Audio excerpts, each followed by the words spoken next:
morning, my dear students. We have started with the chapter of separation of substances and we have covered the different methods of separation. We have covered sedimentation, decantation, and we have also learnt about the distillation, right? And for the miscible liquids, we also learnt about fractional distillation, right? Okay. Now today we are going to learn about solubility. Solubility का मतलब क्या होता है? The things which are soluble. Here we are going to consider the water. Water के अंदर क्या क्या soluble होता है, क्या क्या soluble नहीं होता है, right? Now if we talk about water, let's take the example for sugar. If we talk about sugar, when we add sugar in the water, वो शुगर पूरी तरह डिजोल्व हो जाती है उसके अंदर, तो इसलिए हम क्या कहते हैं, sugar is soluble in water. आप थोड़े टाइम बाद देखोगे, जब आप उसको स्टर करोगे, मिक्स करोगे, तो शुगर आपको नजर नहीं आएगी.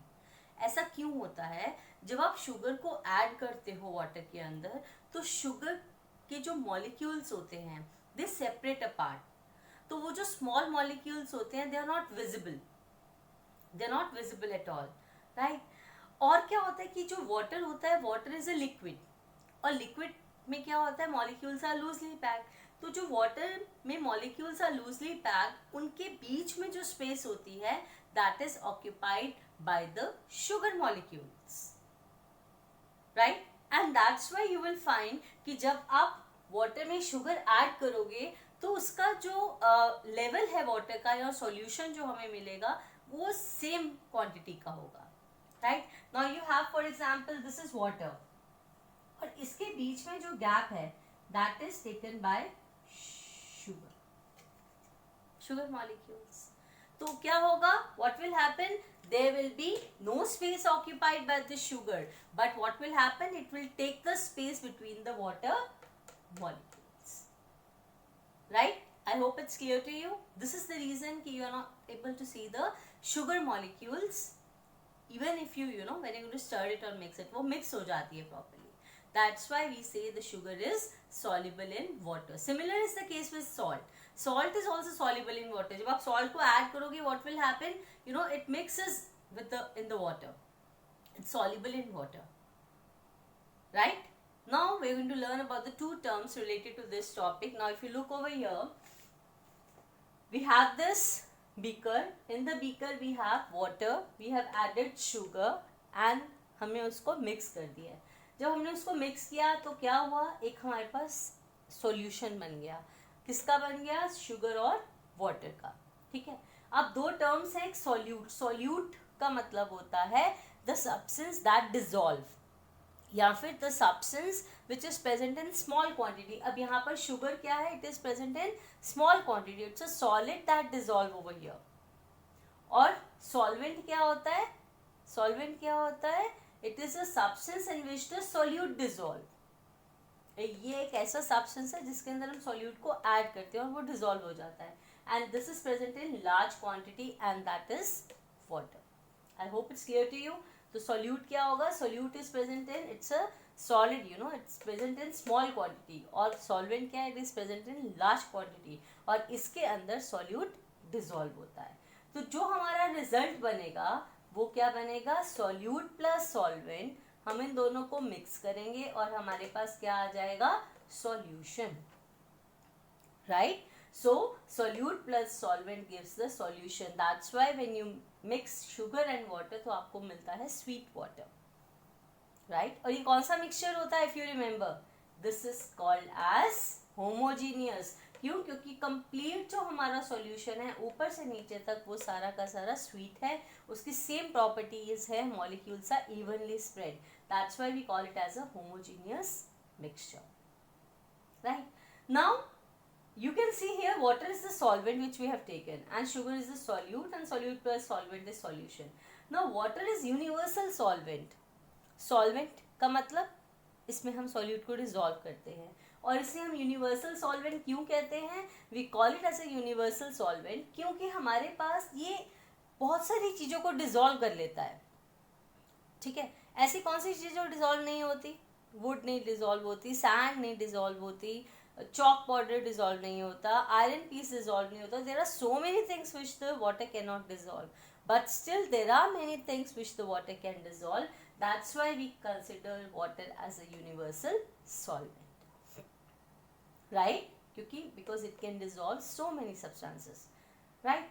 Okay, now this water acts as a universal solvent. इसकी बड़ी इंपॉर्टेंस है एक. ऐसा क्यों? देखो, आपने देखा होगा when you eat food, you know, food is broken down into simpler substances by the process of digestion, right? अब जो simpler substances हैं, then we need to absorb the useful nutrients. वो कैसे होगा? These simpler substances, they are soluble in water, right?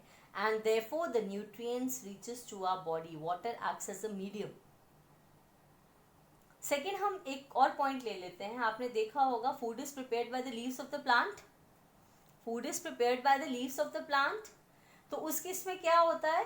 जो leaves food बनाती हैं, that need to be move to different parts of the plant, right?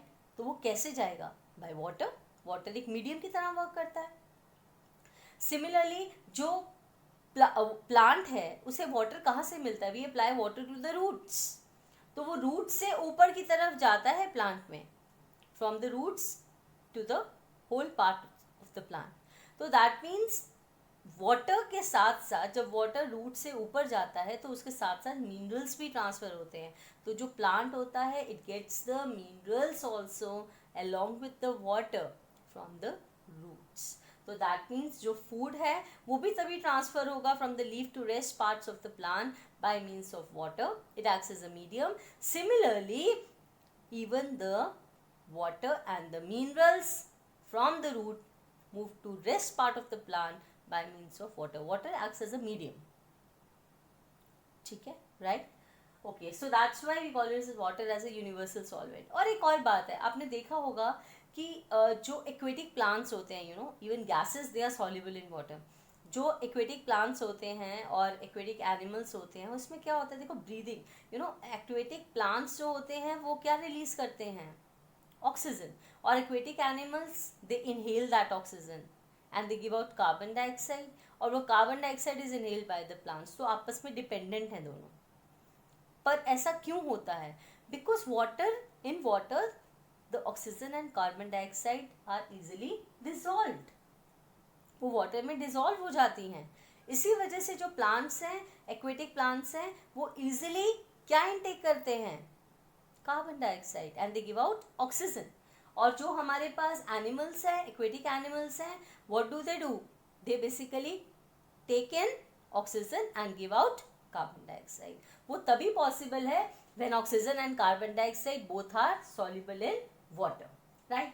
Now there is one oral question given in your book. When sugar is dissolved in water, why can't the individual particles of sugar be seen? We cannot see. Why? The reason being, the molecules break apart, occupy the spaces between the water molecules, and hence we are not able to see the sugar molecules, right? Because sugar molecules break apart and they occupy the spaces between the water molecules, and hence we are not able to see the sugar molecules. I hope this answer is clear to you, and you also now know that why water is called as a universal solvent. और उसकी क्या importance है? Importance ये है कि हम जो हमारा फूड डाइजेस्ट होता है, सिंपलर सब्सटेंसेस में कन्वर्ट होता है, हम उसे क्या करते हैं? उसमें जो यूजफुल न्यूट्रिएंट्स है, they are absorb by the blood only because of water. And food prepared by the leaves move to rest part of the plant with the help of water. Minerals and water from the roots to rest part of the plant is transported because water acts as a medium, right? I hope it's clear to you now, right? Your homework is you have to do A part, question number 7 to question number 10. It's objective type that you can do it easily now. And do B part, question number 11 to question number 14. That again, it's very short question answers that you can easily do. I hope the topic is clear to you. Thank you so much.